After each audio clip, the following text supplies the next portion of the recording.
Hello, I'm RVRocks, and welcome to the Little Intricacies, the show where I talk about your favorite pieces of pop culture and the small details that make them so great. Yesterday, a very big thing happened. A very, very big thing, and I couldn't be happier. Okay, let's do this. What the fuck? It's Minecraft! Yeah! That is awesome! Fuck me, I love this! The stage! The stage is all I've ever wanted! I feel like I'm being trolled. This is so good. That's right. For anyone unaware, Steve, the Minecraft default skin, was announced as a full-blown character in Super Smash Bros. Ultimate. And it's surreal, to say the least. I've been playing Minecraft since I was really, really young. If you really think about it, it's very unsurprising that this announcement got me to react like this. Since 1.8 beta, not 1.8.0, but the original 1.8, I've been playing Minecraft, partaking in the Minecraft fanbase, and watching other people play Minecraft. It's almost universally understood. Throw it in the pile with Fortnite, Among Us, and Bejeweled, where even if you're not a gamer, you've probably played or heard a lot about this game. And frankly, I think it's surprising that it took this long. It is possibly the most popular game in the world, and it's shown itself not to be just another flavor of the month. So as a diehard Minecraft fan, there was one thing left in my mind after leaving that presentation. I'm so happy right now! Okay, there were two things in my mind. The obligatory what the hell that comes from any of these character reveals, and a second, more prevalent thought. Why is he so ugly? Okay, that's pushing it, but why does he look, well, straight out of the game? Minecraft is weird. Unlike other Smash characters, Minecraft's base animations are so simple. Like Mario, you see him run and jump. He has all these points of articulation. It's not impossible to picture this guy doing a jump kick. This same mentality applies to just about any character in the game, even the more weirdly designed ones. You can see their design and be able to guess how they attack and how they move, and say, okay, I get it. But that's where Minecraft confuses many people. Many fan-made movesets and character designs for Steve have taken very many liberties with the rigidness of the Minecraft character. Maybe taking liberty with his design, giving him extra points of articulation, or at the very least, the ability to do things that aren't in Minecraft proper. But Smash, predictably unpredictable, made a fully designed character that incorporated an entirely unique moveset without pushing the boundaries of the Minecraft design. Like, the biggest difference I can see with Smash's interpretation of Steve is this shadow. Cause in normal Minecraft, they don't have shadows like that.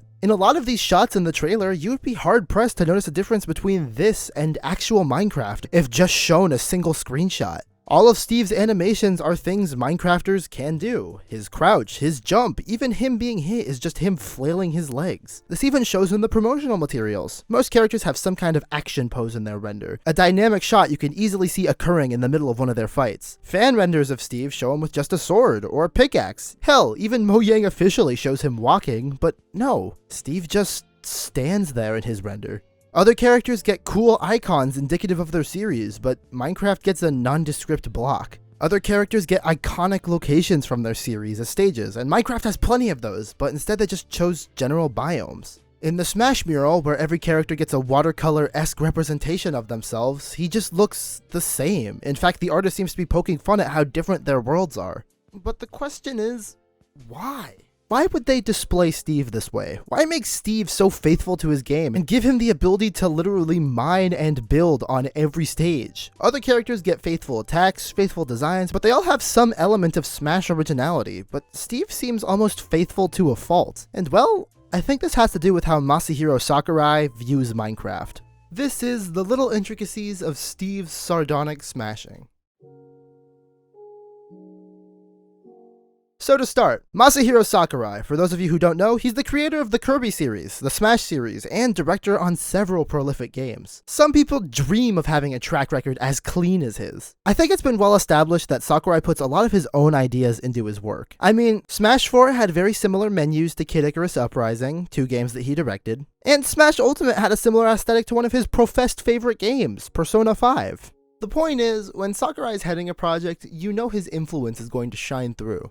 Like, let's take a look at some Smash characters. In Super Smash Bros. Brawl, Pit was uninspired. But when Sakurai made Kid Icarus Uprising, he felt it valuable to show off that Pit could be so much more, so when it came time for Smash Bros. For Wii U to come out, he completely changed his moveset with the ideas from Kid Icarus Uprising. Bowser in the Mario series is always portrayed as almost human, wearing clothes, talking, dancing, the whole 9 yards. But in Smash, Bowser is portrayed more as a beast. This is because Sakurai has gone on record saying that he always thought of Bowser as more of a kaiju than anything else. During the Smash 4 days, Sakurai professed that Ridley was too big to be a fighter, and shrinking him down would make him lose a part of his identity. And when it came time to finally incorporate him to Smash, he maintained that hugeness. In his idle stance, he's technically always scrunched up just a little bit, going through the effort to make him able to stand up straight as one of his taunts. And in all the promotion for Ultimate, they still show Ridley as this huge beast. You can see how Sakurai's thoughts on each character reflect in their design, and by that same token, you can see how some characters' designs might reflect onto Sakurai's thoughts of them. Like how he views accuracy to boxing form as important for Little Mac, projectiles being the main option for Simon Belmont, King K. Rool being the antithesis of Donkey Kong. So now that we understand that, let's take a step back and discuss why certain characters are chosen to be in Smash. In the olden days, it was mostly down to marketability. Who's getting a new game, who's a popular character, who can bring in a new audience. And while that still applies today, I mean, being in Smash nowadays is some of the best advertisement possible, that philosophy has changed somewhat over the years, particularly in Smash Ultimate. Once it was announced that every character who was ever in the Smash series would be in this game, it made it so any new characters that got in were just that much more special. And contrary to popular belief, it's not a matter of popularity, or who Sakurai likes, or any of that. There are 3 main things that Sakurai tries to hit with new Smash characters. 1. Celebrate gaming icons. 2. Introduce new gameplay opportunities, and somewhere in the crossfire of those 2 ideas is number 3, making the fans happy. This line of thought can be applied to every character in Ultimate's dev cycle and DLC. Take Ridley. While he is one of the most anticipated fan characters, he also serves a large purpose in Metroid, one of Nintendo's most iconic series. On the other side, Min Min. The pretense of getting a character from the game ARMS didn't really excite people, but getting a character with the gameplay opportunities that Min Min provided did. Smash, as a product, needs to excite people, but it can either be through new moveset ideas or through brand power, and sometimes Sakurai, the Mad Lad, makes it both. So now we know why they implement certain design quirks, and how they choose new characters for Super Smash Bros. But let's get down to the final, most important point. How do they represent these new characters? Well, there's several aspects, but let's look at the DLC characters specifically. When somebody gets chosen as a Smash character, generally it looks like the challenge is making sure the character is the best version of themselves, highlighting the things that make people love the game and what makes it unique. So for instance, let's look at Joker. Fans of Persona 5 love the aesthetic, the gameplay with personas, the characters, and the Metaverse Palace stuff. So when making content for him, he gets plenty of aesthetic flourish, a moveset heavily revolving around the usage of personas, a way to include all the other characters that people love in Persona, and the stage is indicative of the Metaverse stuff. This philosophy is shown with every one of the DLC characters in this game. People loved the worlds of Banjo-Kazooie, Dragon Quest, and Three Houses, so their maps heavily feature the world the games take place in. People loved the characters of ARMS and Fatal Fury, so they made an effort to include as many characters as possible. I'm oversimplifying it a bit, but they generally try to focus on what people love when designing a character. And now, after a little while, we circle back to Minecraft, and why Steve's appearance in Super Smash Bros. Ultimate looks so strange. Well, you can deduce the meaning of all this through the aspects of design I mentioned earlier. When it comes to Sakurai's views, you can see that he sees it as a very simplistic game, similarly to what I said at the beginning of this video. It's very obvious why they chose Minecraft. Minecraft is the best-selling game of all time. It's undeniable that these blocky figures have become a gaming icon in their own right, but they also provide a whole new way to play. They can build their own terrain. That's something Smash has never seen before. They even had to rework every stage to work with it in this new system. And lastly, how they decided to represent him. What do people love about Minecraft?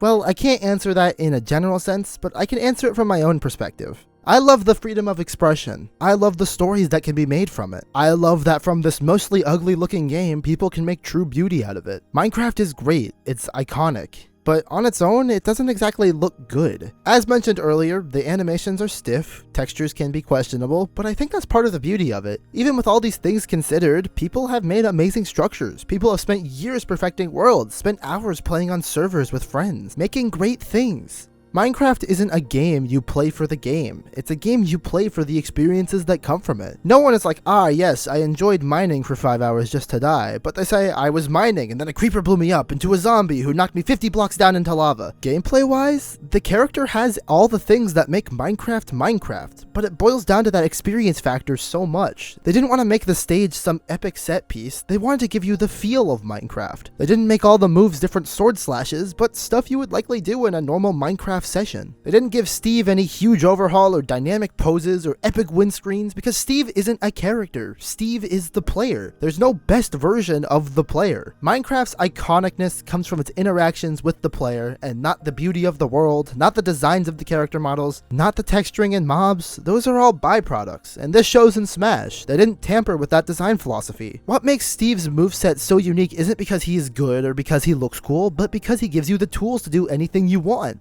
Simon Belmont, Pac-Man, Mega Man, all characters from established series with a large legacy just like Minecraft. They all went through the effort to deliver you the most iconic, best versions of each character. But with Minecraft, that simplicity is part of the charm. There's nothing more true to Minecraft representation than just being Minecraft. Through all its odd looks and animations and odd textures, Minecraft prospers, and that's because Minecraft isn't about the looks, and Sakurai knows this. They kept things this authentic to the game because Minecraft is a game about what the player chooses to do in the world, and nothing more.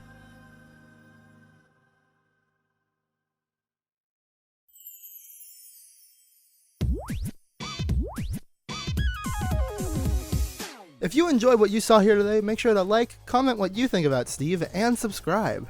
If you ever want to see more of the details that go into Smash moveset design, YouTuber Relaxalax has a series called Know Your Moves. Not all of them are about this most recent Smash game, but they show a lot of the care and thought behind some of the attacks each character goes into battle with. But until then, I've been RVRocks, and thank you so much for watching. See ya!